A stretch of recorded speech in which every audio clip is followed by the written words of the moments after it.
The following script was written, verified, and approved by compliance professionals. FINRA Rule 2210, Communications with the Public, is the comprehensive rule governing every written or electronic communication that a FINRA member firm distributes to customers. It establishes 3 distinct categories of communication subject to different levels of review and filing requirements, reaching virtually every modern digital channel. The rule requires all communications to be fair, balanced, and not misleading, protecting investors from false or deceptive representations that historically led to fraud.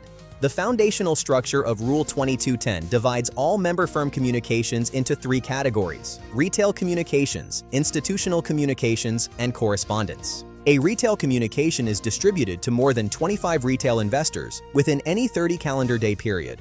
This cumulative threshold is a critical measure.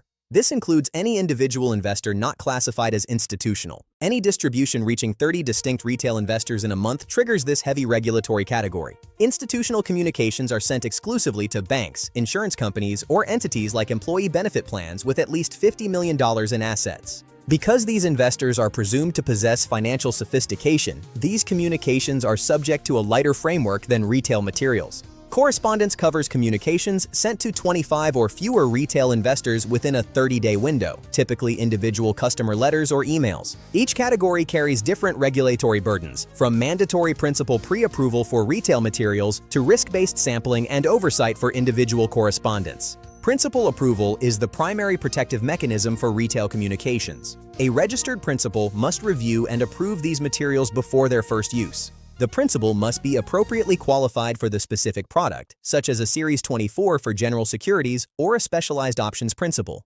Material changes to previously approved communications require renewed approval. Substantive updates must always be re-vetted before being sent to the public. Furthermore, new FINRA member firms, those in their first year, must file broadly disseminated retail communications with FINRA at least 10 business days before use. Established firms must file investment company communications within 10 business days after first use, maintaining consistent transparency with FINRA's advertising department.